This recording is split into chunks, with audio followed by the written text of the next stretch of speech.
Bismillahirrahmanirrahim. Assalamualaikum warahmatullahi wabarakatuh.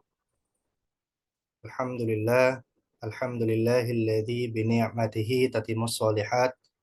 Wassalatu wassalamu ala Rasulillah wa ala alihi wa sahbihi wa man tabi'ahum bi ihsanin ila yaumiddin. Bapak Ibu yang dirahmati Allah Subhanahu wa taala, kembali kita berjumpa untuk sama-sama mengupgrade diri menjadi pribadi yang lebih baik lagi. Pada pertemuan sebelumnya, kita membahas tentang bagaimana cara agar pembelajaran lebih efektif.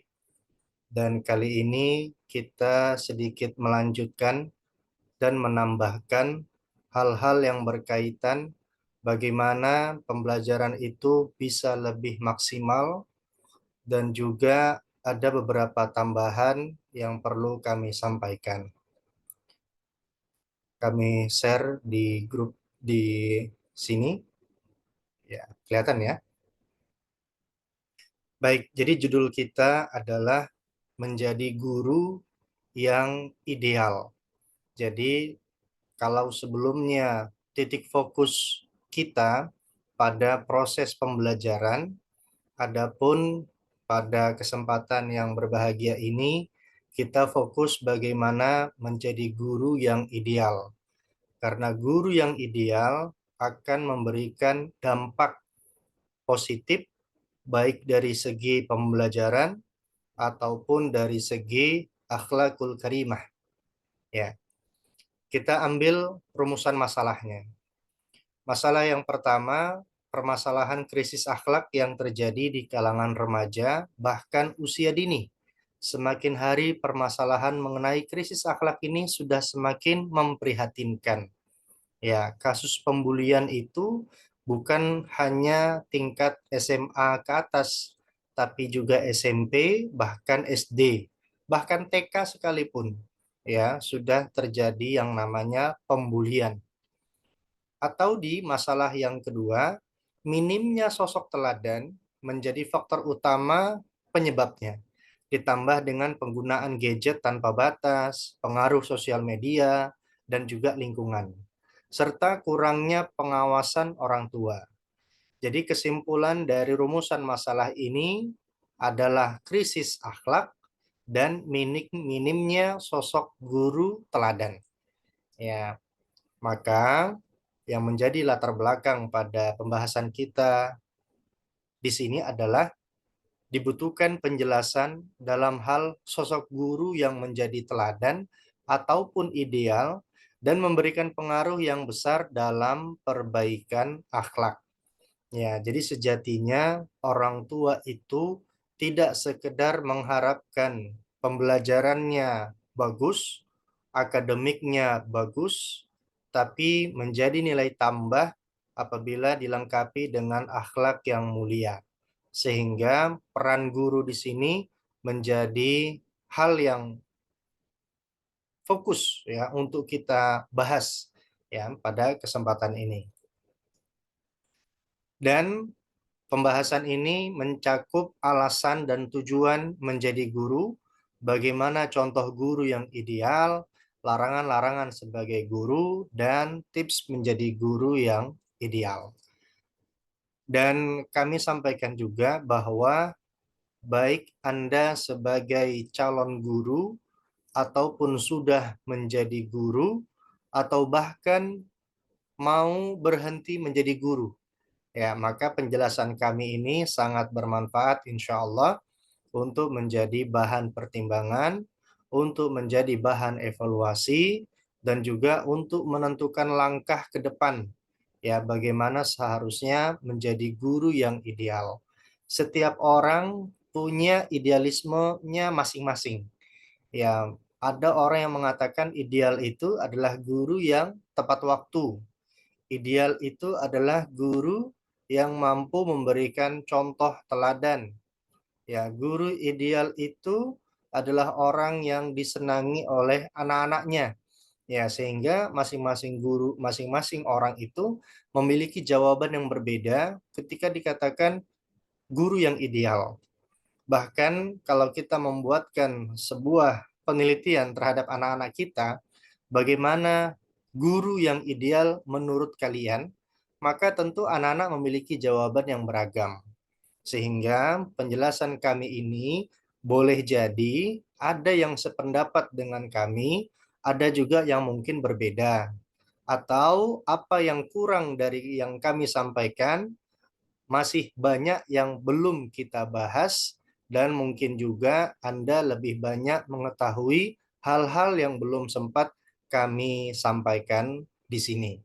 Ya, kurang lebih seperti itu ya. Jadi kita samakan dulu persepsi, penjelasan kita ke depan mencakup apa saja, dan begitu selesai mendengarkan apa yang kami sampaikan, sudah punya gambaran, ya, sudah punya gambaran langkah setelah mengikuti kegiatan ini, apa yang mau dilakukan. Ya, kurang lebih seperti itu ya. Poin yang pertama adalah mengapa menjadi guru. Ya, ini patut untuk kita jawab masing-masing individu, ya. Dan beberapa guru ketika ditanya mengapa menjadi guru, jawaban yang pertama adalah panggilan jiwa. Ya, hatinya merasa terpanggil untuk menjadi guru, dan ini tidak bisa kita pungkiri. Ya, begitu banyak mereka yang tempat bekerja atau tempat mengajar itu jauh, ya, bahkan dalam perjalanan itu mengalami kesulitan, ya, bahkan ada yang melewati sungai, melewati jembatan, ya, bahkan melewati jalanan yang rusak, menanjak, menurun, bolong-bolong, ya, dan seterusnya.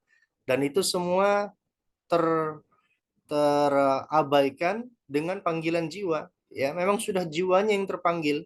Bagaimanapun kondisinya, dia tetap akan mengajar. Ya, jangankan gerimis, ya, hujan badai saja, ya, dia upayakan betul untuk bisa datang. Ya, karena memang itu panggilan jiwa. Yang kedua, mereka menjawab bahwa guru itu merupakan pekerjaan yang mulia. Ya, pekerjaan yang mulia. Dia bisa memberikan ilmu yang bermanfaat, dia bisa menjadi orang terdekat dalam proses pertumbuhan anak, ya. Dan ini tidak bisa kita pungkiri juga, ya, bahwa guru ini memang menjadi sosok garda terdepan, ya, untuk membentuk karakter anak. Bahkan tidak sedikit kasus murid itu cenderung lebih mengikuti pendapat gurunya, ya, daripada orang tuanya. Ya, kata ustadku, ya, kata guruku seperti ini, ya. Berbeda dengan apa yang disampaikan oleh orang tua di rumah. Oh, ya, dan guru itu memang memiliki kecondongan, ya, memiliki tuntutan, ya, bahwa dia akan mengajarkan perilaku-perilaku positif, dia akan mengajarkan kebaikan-kebaikan. Ya, maka pantas kalau profesi ini menjadi profesi yang disebut dengan pekerjaan mulia. Ada juga yang menjawab, ya, cita-cita aja, memang sejak dulu senang aja, ya, kalau menjadi guru itu seperti sosok yang dirindukan, ya, menjadi sosok yang dicintai oleh banyak orang.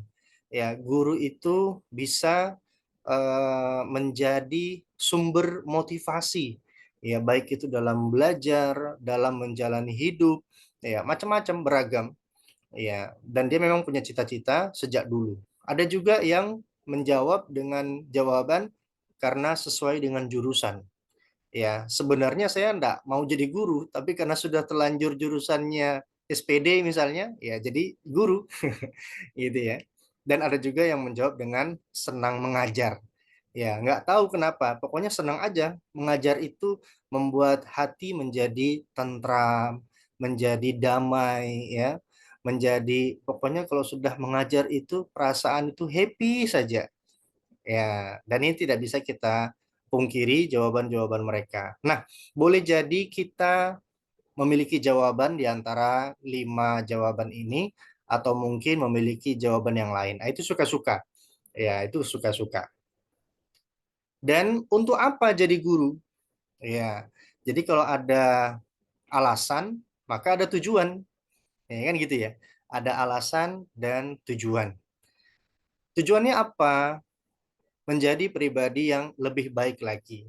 Ya, karena sebelum dia mengubah anak menjadi anak yang baik, tentu dia harus lebih baik terlebih dahulu sebelum kebaikan itu tertular kepada anak-anaknya, kepada murid-muridnya.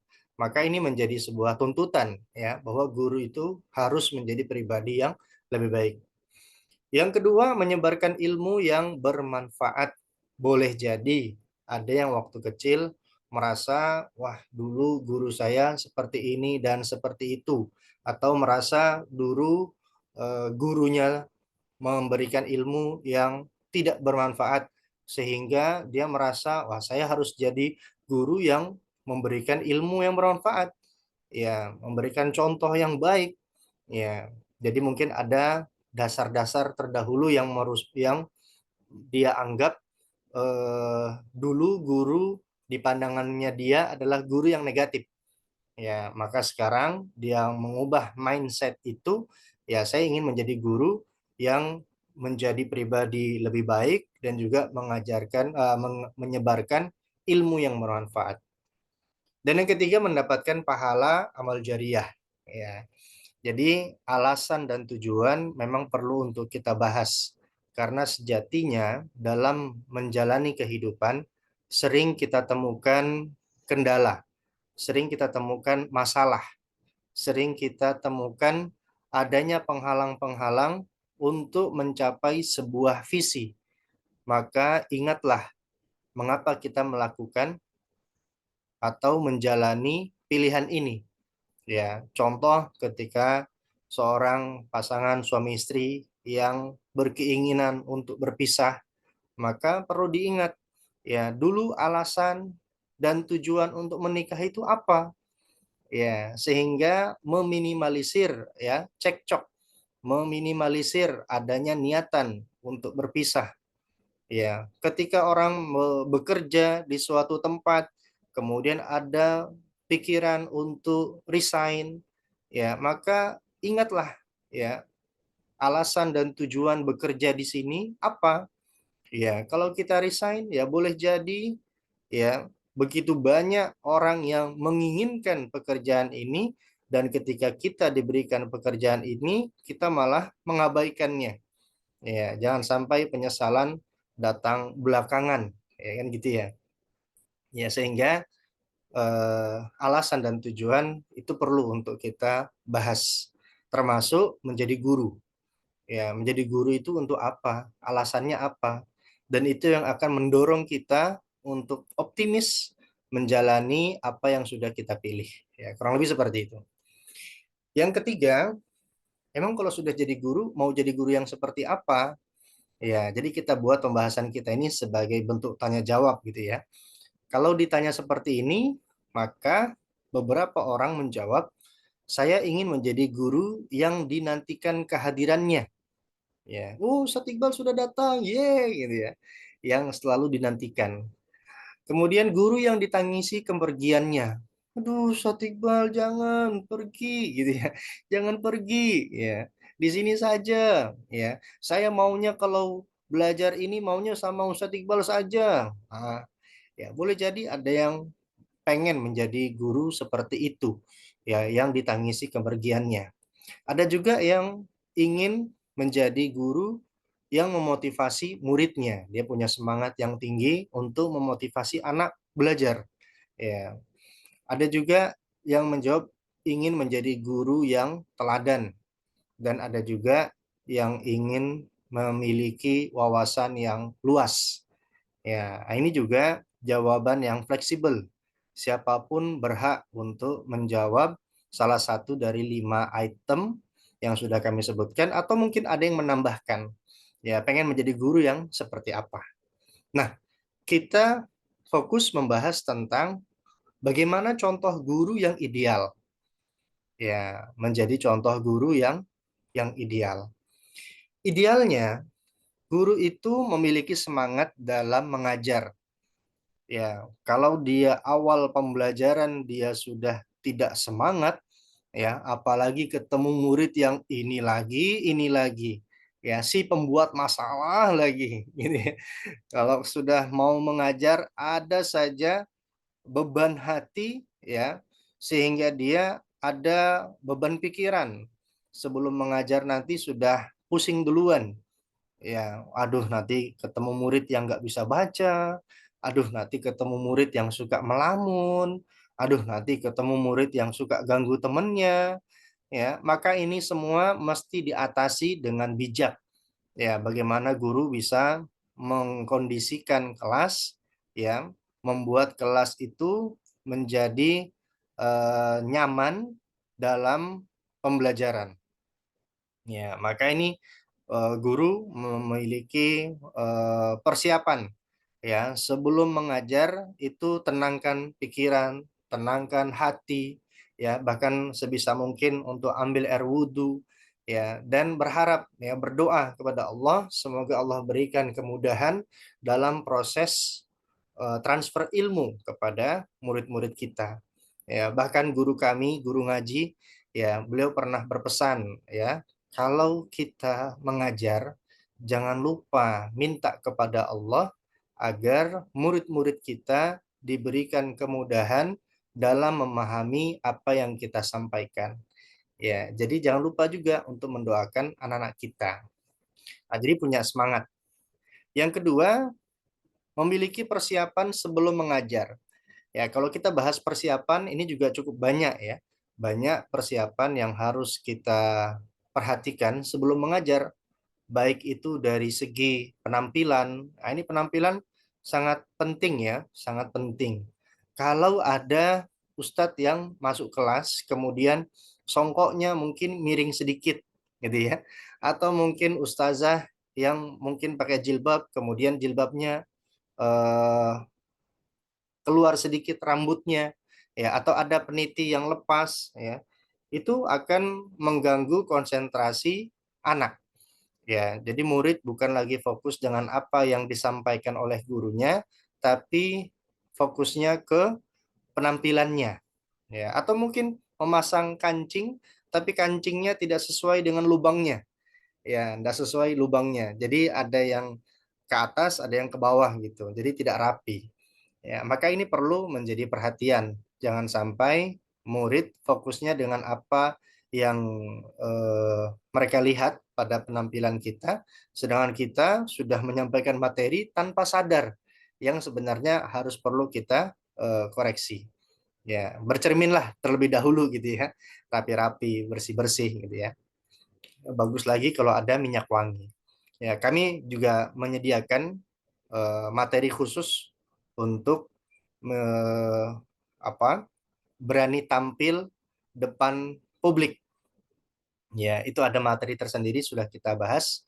Ya, menguasai materi pembelajaran. Nah, ini yang ketiga, menguasai materi pembelajaran.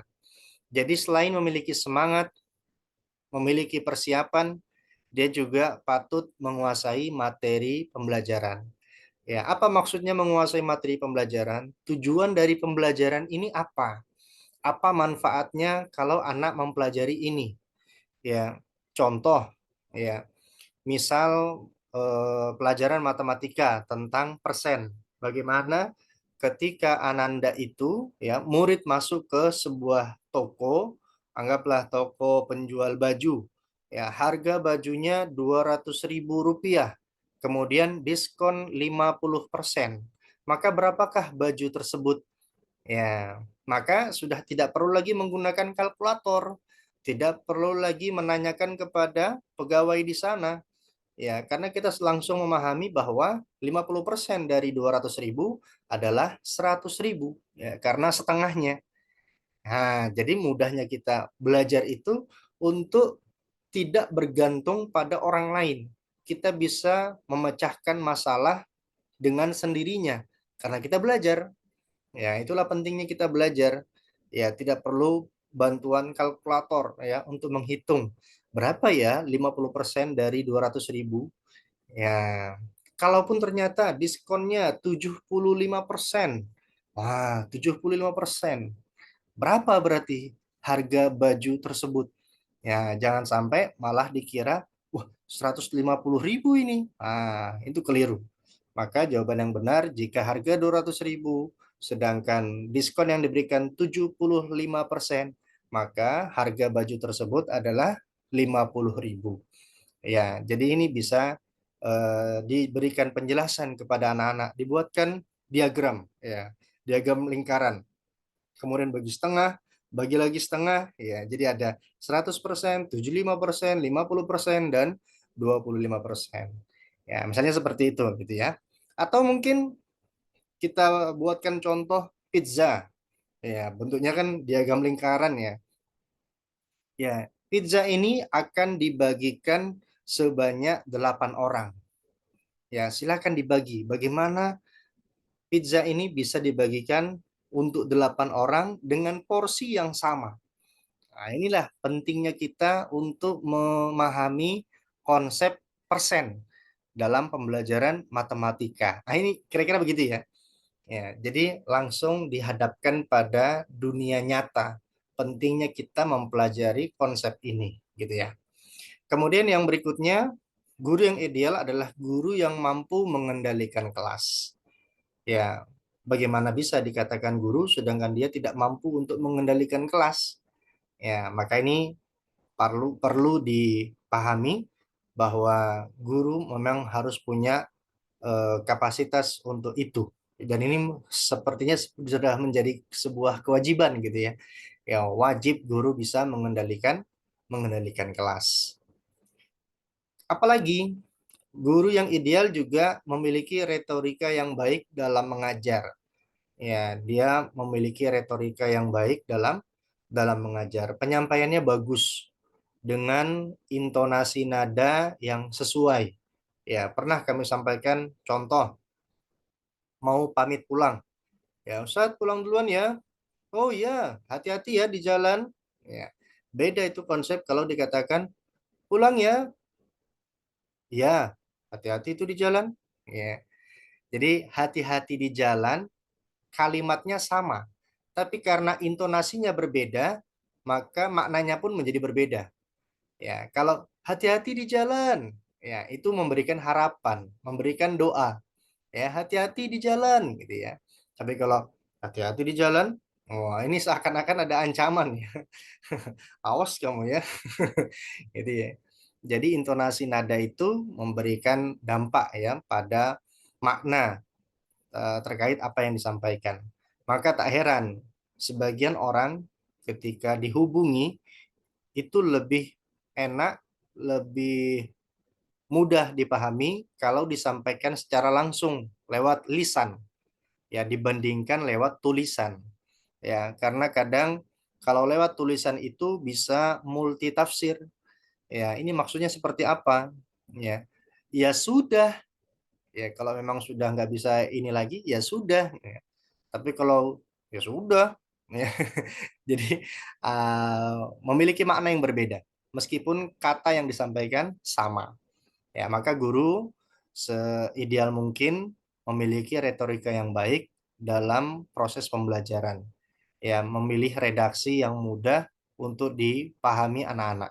Jangan sampai waktu kita habis hanya untuk menjelaskan istilah-istilah yang membuat anak semakin bingung, gitu ya. Kemudian guru yang ideal itu adalah memiliki rasa simpati dan empati.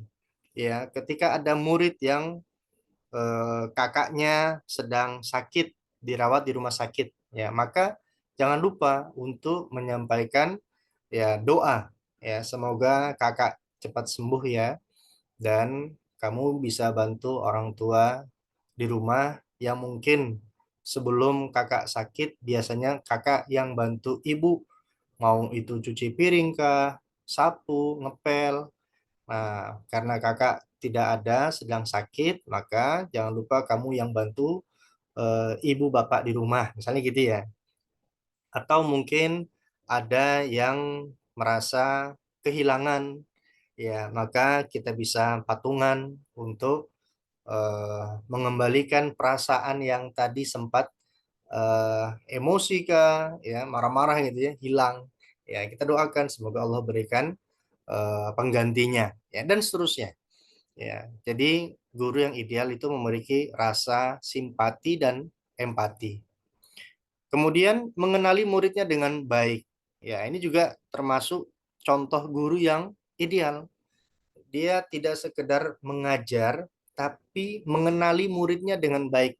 Ya, rumahnya di mana, orang tuanya siapa, kerja di mana, dia berapa saudara, ya, sehingga kita tidak langsung menjustifikasi seorang anak yang tanpa kita ketahui backgroundnya seperti apa. Ya, kita nggak tahu backgroundnya, tiba-tiba kita langsung marahi dia. Ya, misalnya dia datang terlambat, ya misalnya dia tidak memperhatikan, dia tidak fokus, dia melamun. Ya, mana tahu dia punya kondisi masalah di rumah yang sehingga membuat masalah itu terbawa ke sekolah. Ya, menjadikan anak tersebut tidak fokus. Ya, maka kita perlu mengenali murid tersebut. Dan yang terakhir, guru yang ideal juga memiliki administrasi yang baik. Dan administrasi ini juga menjadi tantangan untuk guru. Ya, semakin baik administrasinya, itu cenderung berbanding lurus dengan baiknya proses pembelajaran.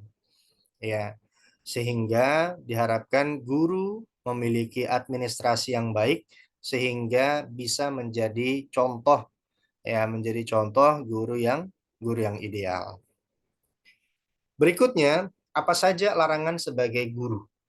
Ya, ini patut untuk kita bahas bahwa ada beberapa hal yang selayaknya tidak dilakukan oleh guru atau guru diharapkan mampu mengendalikannya, ya, supaya tidak melakukan hal tersebut. Yang pertama adalah emosional. Emosional ini bukan pada tahap dilarang mutlak. Ya, nah, namanya manusia pasti ada saja emosi gitu ya, ada saja amarah itu bergejolak. Tapi yang dimaksud di sini adalah bisa mengendalikan emosi tersebut, ya, tidak meledak-ledak. Ya, bagaimana dia bisa eh, bersabar, ya, dia bisa mengendalikan emosinya, ya, seperti yang kami sebutkan di awal tadi, ketika ada anak yang terlambat tidak langsung dimarahi, ya, tapi tabayun, ya, mengapa hari ini terlambat, ya, mana tahu bannya bocor kah, ya, mana tahu bajunya tidak sempat disetrika tadi malam, mana tahu hujan, ya, dan sebagainya, ya, sehingga tidak langsung emosi. Ya, atau ada anak yang melamun. Hei, kamu, melamun aja kerjaannya. Oh, ternyata dia di rumah sedang menghadapi masalah, ya, sedang dimarahi orang tuanya di rumah. Ya, mungkin kita nggak tahu kenapa, ya, tapi sejatinya seorang guru tidak meluapkan emosi, lebih khusus pada saat jam pembelajaran. Ya, termasuk mengendalikan emosi terhadap sesama guru. Ya, sesama guru. Ya, mungkin dia baik terhadap murid-muridnya, namun jangan sampai buruk terhadap guru-guru lainnya. Ya, senggol sedikit, bacok. Ya, jadi jangan sampai ada toksik. Ya, saling mencari tahu kesalahan orang lain. Ya, karena ada rasa iri, ada rasa hasad, ada rasa dendam. Ya, dan emosi ini kalau tidak dikendalikan dengan baik, maka dia bisa berujung pada perbuatan yang fatal. Ya, akan ada balas dendam, ya, dan ini akan menyelimuti pelakunya. Hatinya menjadi kotor, ya, karena disibukkan dengan hal-hal yang memicu dia untuk melakukan pembalasan. Ya, waliyazubillah. Maka seorang guru sejatinya bisa mengontrol emosi tersebut. Kemudian yang kedua, bernada tinggi dan kasar. Ya, tidak usah guru itu sampai berteriak. Ya, berteriak mungkin pada situasi dan kondisi tertentu, tapi dengan cara yang bijak. Ya, tidak berlebihan. Ya, termasuk jangan sampai melontarkan kata-kata yang kasar. Ya, apakah ada guru yang sampai menyampaikan dengan kata kasar? Ada. Ya, kami pernah mendapati itu. Ya, adanya guru yang sudah tidak lagi bisa mengendalikan emosinya sehingga anak harus dikata-katai gitu ya. Guru mestinya bisa mengatur itu, namun sudah di ujung batas kesabarannya, ya, sehingga keluarlah kata-kata kasar yang sudah semestinya tidak disampaikan gitu ya, tidak semestinya terlontarkan oleh seorang guru. Maka patut kembalikan ke poin 1 dan 2 tadi. Mengapa dan tujuannya apa untuk menjadi seorang guru? Ya, seorang guru mestinya tidak menyampaikan hal demikian ya, perkataan yang kasar, perkataan yang jorok ya dan seterusnya. Kemudian yang ketiga, gaptek dan kudet. Ya, gaptek, gagap teknologi. Ya, dia nggak paham cara bikin PowerPoint misalnya, bikin slide, atau tidak paham bagaimana cara ngeprint, fotokopi, ya, atau bikin clipping, ya. Kalau dulu kan zaman kita ada clipping-clippingnya, ada cari di koran, cari majalah, tempel, ya, di buku tulis kita. Ya, sekarang sudah berganti, ya, berganti dengan teknologi yang lebih maju. Ya, tinggal cari data di internet, cari gambarnya yang bagus, yang gambarnya jelas, terang, kemudian di print, kemudian ditempel. Ya, tidak lagi mencari di internet. Ya, kemudian tidak kudet. Apa itu kudet? Kurang update. Ya, ini istilah-istilah saja ya. Gagap teknologi, dia kurang memahami dengan teknologi yang berkembang. Sedangkan kudet, kurang update, dia masih mengikuti apa yang terdahulu. Adapun yang terbaru dia sudah tidak ikuti. Ya, atau ada perkembangan apa di kota tersebut atau ada info terbaru dari lingkungan sekolah ya atau dari dinas pendidikan ya, maka ini harus cepat-cepat ya untuk update-update berita yang sifatnya memang urgent, penting, ya butuh perhatian. Ya, adapun yang berita-berita hoax ya atau berita-berita yang tidak kita ketahui kebenarannya, ya maka tidak usah ditindaklanjut. Berikutnya, larangan sebagai guru adalah tidak konsisten dengan aturan. Yang boleh jadi guru tersebut yang membuat aturan, tapi dia sendiri yang melanggarnya. Baik itu dengan murid-murid ataupun dengan guru-gurunya. Lingkungan kotor dan jorok.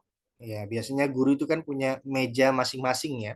Punya meja, punya kursi, ya, lingkungan kerja. Ya, maka ini sebisa mungkin dijaga lingkungannya untuk tidak kotor ataupun jorok sebelum dan sesudah. Ya, jadi sesudah kalau dia mau pulang dibersih-bersih, dirapi-rapi gitu ya. Kemudian berikutnya acuh dalam berbagai hal. Ya, misal ada sampah yang berceceran misalnya, tidak langsung dibersihkan. Oh, biarkan saja, kan nanti ada tugas piket atau nanti kan ada cleaning service. Ya, jadi dia acuh dengan itu. Ada anak yang berkelahi, wah, itu kan ada wali kelasnya, ada bagian kesiswaan. Ya, ngapain saya urusi? Nah, ini yang dilarang ya.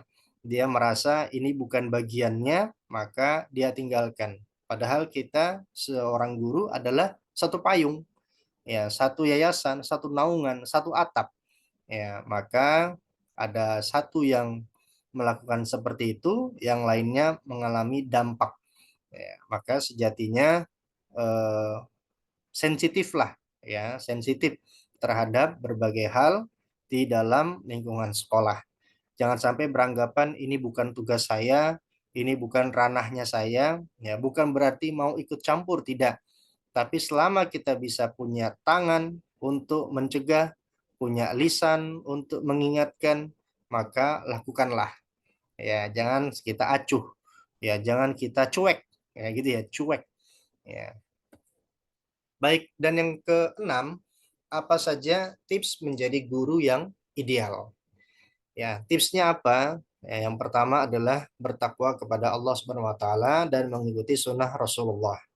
Ini banyak ayat yang menjelaskan bahwa barang siapa yang bertakwa kepada Allah wa yaj'al lahu makhraja, ya Allah akan berikan jalan keluar. Wa yarzuqhu min haitsu la yahtasib. Dan Allah berikan rezeki dari arah yang tidak disangka-sangka.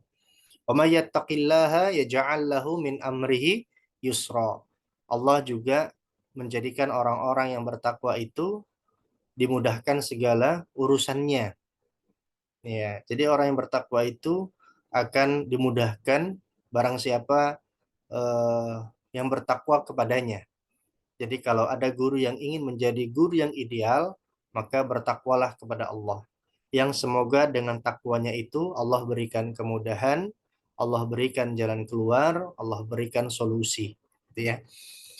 Yang kedua, mencairkan suasana. Nah, ini tips-tips aja kalau guru ingin menjadi guru yang ideal, guru yang dinantikan, guru yang dirindukan, ya, maka buatlah kata yang unik, yang memang kata itu memang dimiliki oleh kita. Hanya kita yang paling sering menggunakan kata tersebut.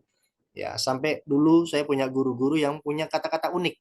Ya, bahasanya gini, kalau ada yang mengerjakan matematika, kemudian menghitung, dan penghitungannya salah, maka ditegur dengan kata wondelowor. Gitu. Apa itu bahasa Jawa ya? Ndelowor, ya sembarangan gitu ya. Ya, jadi kalau beliau koreksi jawaban dan jawabannya itu salah, selalu kata itu yang keluar. Ya, on the lower. Ya. Ada juga guru yang setiap kali melihat murid yang melakukan sebuah pelanggaran, ya itu selalu ada kata mutiara gitu ya. Kata mutiara, kata yang unik yang dilontarkan oleh guru, yaitu ula kompe. Ya, kalau ada yang alumni SMP 7 ya pasti kenal dengan guru tersebut ya. Beliau selalu menggunakan kata lakompe, ya bukan untuk menghina tapi sebagai bentuk keakraban, ya menjadi akrab. Kalau disebutkan kata itu menjadi unik, ya menjadi lucu, sehingga kalau disebutkan kata lakompe, itu langsung tahu bahwa guru yang paling sering mengatakan itu adalah beliau. Ya banyak, ya banyak, mau itu kata-kata unik kah, mau itu kebiasaan-kebiasaan. Ya ada juga guru kami yang punya kebiasaan kalau kita salah itu dipijit-pijit kepalanya. Ya jadi kalau misalnya matematika itu salah jawabannya, ya kepala kita dipijit. Oh, ini kepalanya butuh dipijit ini ya, masa ini dikali ini sama dengan ini. Nah, misalnya gitu ya. Jadi setiap kali ada yang salah itu kepalanya dipijit gitu. Dan ada juga yang kalau sekali salah, ya sekali ini langsung pakai fisik. Ya, kalau zaman dulu kita main fisik udah biasa ya. Ya, jadi ada guru yang punya kebiasaan kalau ada yang tidak memperhatikan, ada yang suka main-main, ya ini jambang ditarik, diputar, terus diangkat ke atas, ya sampai kita jinjit. Ya. Ya, jadi kalau kita sudah lulus, ya sudah dewasa, ya tetap mengenang bahwa ada guru yang memang punya kebiasaan seperti itu dan menjadi guru yang disegani. Ya, kita bukan mengajarkan main fisiknya ya, bukan, tapi cairkan suasana dengan kita memiliki karakter unik yang mudah untuk dipahami sehingga kita masih punya kenangan terhadap anak tersebut. Ya, atau buat salah-salah kata. Ya, ya bagus Ustadz kasih jempol buat semuanya ya. Kita tahu ini semua kelingking, tapi kita bilangnya jempol. Nanti anak itu akan memberikan pembenaran. Ustadz itu salah. Itu namanya kelingking. Ya, jadi kita punya interaksi yang dua arah. Ya, tidak kita terus yang mengatakan, tapi ada juga dari anak ya. Jadi boleh kita sampaikan salah-salah kata supaya mereka bisa membenarkan yang benar tuh seperti apa. Jadi ada koreksi di situ. Nah, ini teknis ya. Silakan guru berkreasi bagaimana bisa mencarikan suasana dan berbagai hal. Ya, bisa juga ditambahkan ice breaking kah, ditambahkan teka-teki kah, ya, macam-macam. Atau bahkan bisa dibuatkan kisah-kisah, ya, dibuatkan kisah-kisah. Ada guru yang punya kebiasaan suka bercerita, ya suka bercerita. Bahkan ada juga dosen kami dulu yang setiap ngajar selalu ada kopi di sebelah beliau. Ya, selalu ada kopi, jadi ada kebiasaan. Baik. Berikutnya, menghubungkan materi dengan kehidupan nyata atau mapel lain. Nah, ini kurang lebih yang tadi kami sampaikan tentang bagaimana belanja di toko mendapatkan persenan ya, harga diskon berapa persen gitu ya. Atau disangkut pautkan dengan mapel yang lain. Ya, kan sekarang belajar matematika misalnya. Kemudian disandingkan dengan IPA ataupun sebaliknya, pelajaran IPA disandingkan dengan matematika ya. Itu bisa saja ya, sehingga mereka merasa ilmu yang mereka pelajari itu betul-betul bermanfaat. Ternyata nyambung ya. Oh, ternyata ada konektivitas antar mapel ya, mapel ini dengan mapel ini. Dia memiliki hubungan. Ya, kurang lebih seperti itu ya. Kemudian apalagi? Ya, guru yang ideal harus memiliki wawasan yang luas dan juga update. Ya, wawasan yang luas ini mau ditanya tentang misalnya politik kah, ya, dia nyambung. Dia bahas tentang internasional kah, dia nyambung. Dia bahas tentang olahraga kah, dia nyambung. Ya, jadi punya wawasan yang luas. Tidak hanya fokus pada mapel yang beliau ampu saja, tapi punya wawasan yang luas. Dan update, ya, ada berita apa, ya dia tahu. Ya, misalnya Indonesia lawan Korea Selatan berapa kosong, siapa yang menang, ya Piala Asia U23 gitu ya. Ya, dia punya punya data update. Ya, mana tahu ada murid-murid yang juga penggemar sepak bola. Ya, maka akan muncul koneksitas gitu ya. Ya, frekuensinya sama. Maka keakraban itu semakin dekat ya karena memiliki hobi yang sama. Ya, misalnya seperti itu ya. Jadi guru ideal itu bisa mengimbangi eh, hobi dari anak-anaknya. Mana tahu anak-anaknya ada yang suka panahan.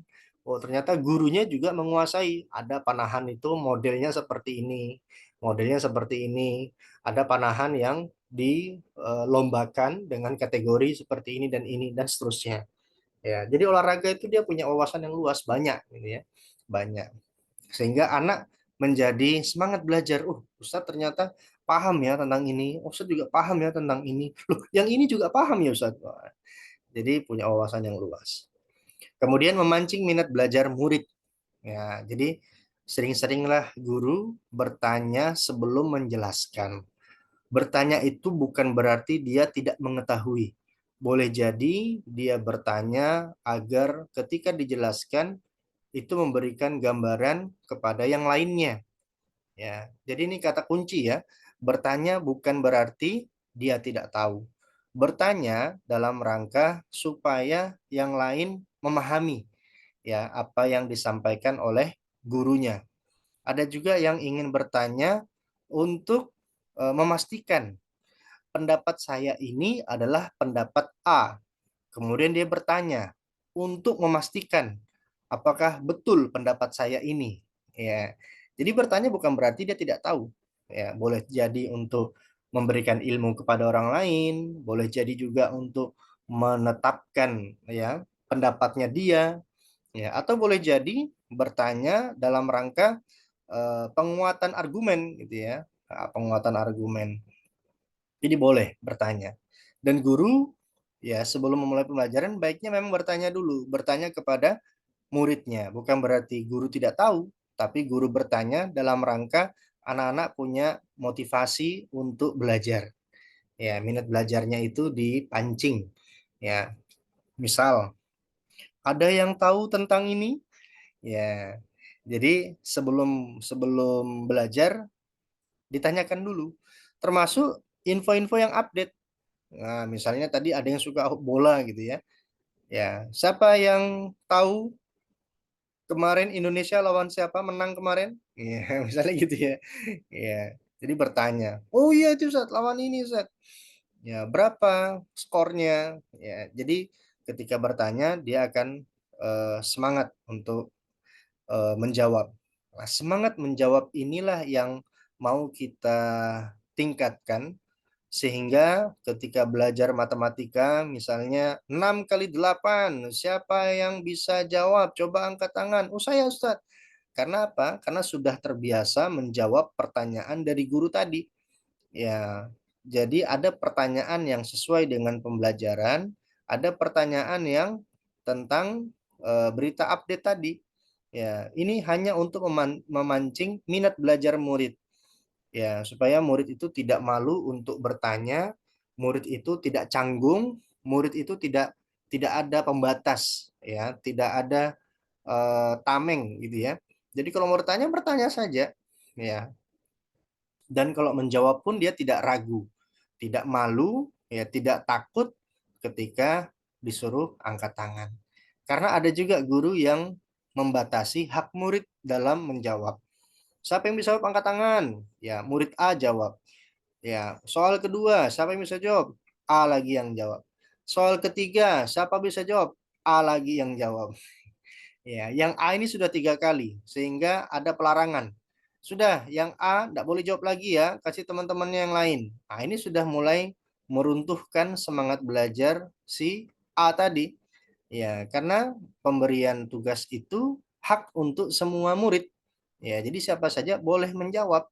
Kalau memang A itu tahu jawabannya, ya maka dia berhak untuk menjawab. Ya, jangan kita patahkan semangat anak dalam belajar. Kemudian literasi. Ya, literasi banyak ya. Nah, literasi di sini contoh literasi membaca. Jadi sebelum kita mulai belajar, maka silakan Ananda untuk membaca buku bab sekian, halaman sekian sampai sekian gitu ya. Ustadz beri waktu 5 menit. Nanti setelah 5 menit baru Ustadz bertanya apa yang sudah kalian baca tadi. Ya, ini dalam hal tidak semua murid itu belajar di malam harinya. Ya, sehingga ketika belajar itu otak ini sedang kosong. Kemudian kita bisa langsung memberikan materi baru.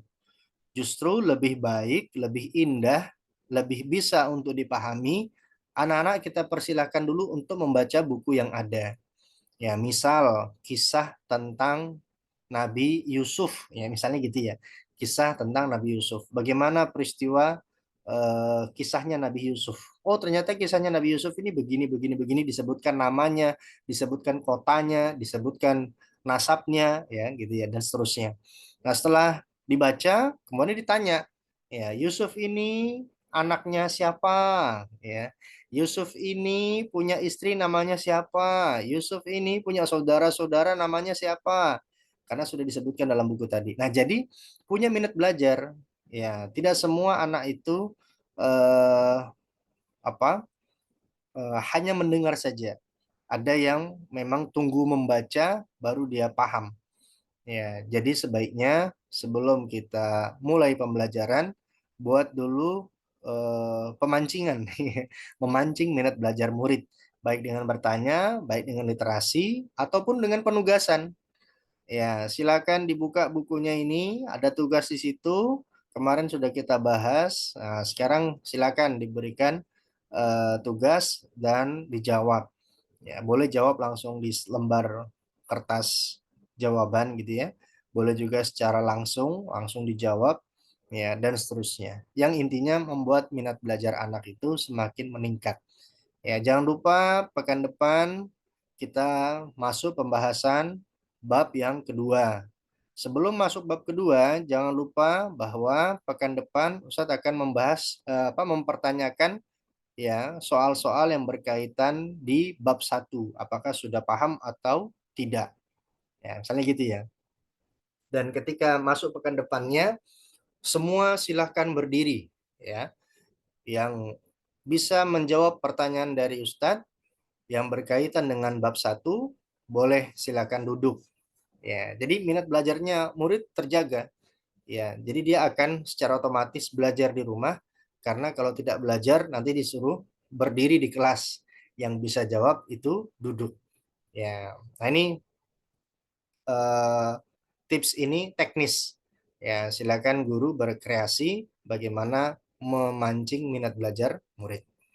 Dan yang terakhir membangun keharmonisan baik dengan guru, murid, orang tua murid, ya semua ditegur ya. Ya, salam, sapa, senyum ya, membangun keharmonisan. Kenapa perlu? Ya, karena ada saja guru itu yang tidak bisa harmoni pada orang-orang tertentu. Dia membatasi diri. Ya, entah ada suatu kejadian atau ada pernah eh, suatu hal yang membuat dia sakit hati, misalnya ada timbul rasa dendam sehingga dia tidak mau menegur guru yang lain, ya, guru tersebut, guru yang bermasalah dengannya. Dia tidak mau tegur itu. Ya, atau ada orang tua murid yang pernah bermasalah sama guru tersebut, ya, guru tersebut tidak mau memberikan senyuman. Ya, maka ini bukan contoh guru yang ideal. Guru yang ideal adalah memberikan senyuman kepada siapapun, ya, baik dengan guru, murid, bahkan orang tua. Ya, seperti itu. Nah, kita masuk di kesimpulan. Jadi kesimpulannya adalah menjadi guru yang ideal, menjadi guru teladan, ya, menjadi guru yang dinantikan itu tidaklah mudah. Butuh kesabaran, kekuatan, dan keikhlasan dalam menjalani profesi yang mulia ini. Ya, guru yang ideal dan menjadi sosok teladan diharapkan mampu memberikan perubahan akhlak pada generasi berikutnya. Ya, jadi generasi itu akan berpengaruh kepada generasi berikutnya. Kalau kita mencetak murid yang akhlaknya, mohon maaf kalau dikatakan buruk gitu ya, maka dia akan mencetak generasi yang boleh jadi akan buruk juga. Ya, maka mari kita berbenah, kita perbaiki diri, kita evaluasi diri, kita tekadkan menjadi pribadi muslim yang lebih baik lagi, menjadi contoh teladan untuk anak-anak kita, untuk guru-guru kita, ya, untuk saudara-saudara kita, baik di rumah, di sekolah, di masyarakat, ya, kita bisa menjadi sosok teladan.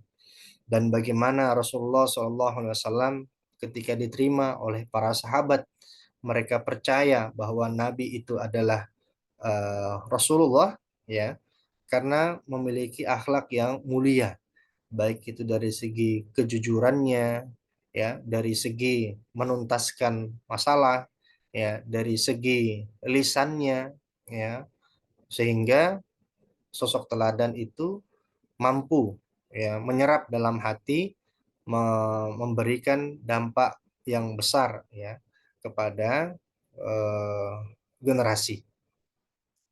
Baik, mungkin itu yang bisa kami sampaikan pada kesempatan yang berbahagia ini. Kami berharap kita semua bisa menjadi guru yang ideal, guru yang profesional, guru yang berkarakter, guru yang punya kredibilitas, guru yang berkualitas, guru yang bisa memberikan semangat perubahan, memberikan motivasi dalam menjalani kehidupan, dan juga guru yang bisa menjadi teladan untuk keluarga, untuk anak-anak, untuk guru-guru, dan juga masyarakat. Semoga Allah Subhanahu wa taala memudahkan seluruh, ya, kegiatan kita, seluruh amalan ibadah kita, dan seluruh apa-apa yang perlu kita siapkan untuk menjadi guru yang ideal. Dan juga semoga Allah Subhanahu wa taala menerima segala amal ibadah kita dan menempatkan kita di surganya nanti insya Allah. Demikian yang dapat kami sampaikan, kurang lebihnya mohon maaf. Nakhtatim bihadzal qadar bidu'a kafaratul majlis. Subhanakallahumma wa bihamdik asyhadu an la ilaha illa anta astaghfiruka wa atubu ilaik. Wassallallahu ala nabiyina Muhammad wa ala alihi wa sahbihi wasallam walhamdulillahi rabbil alamin. Assalamualaikum warahmatullahi wabarakatuh.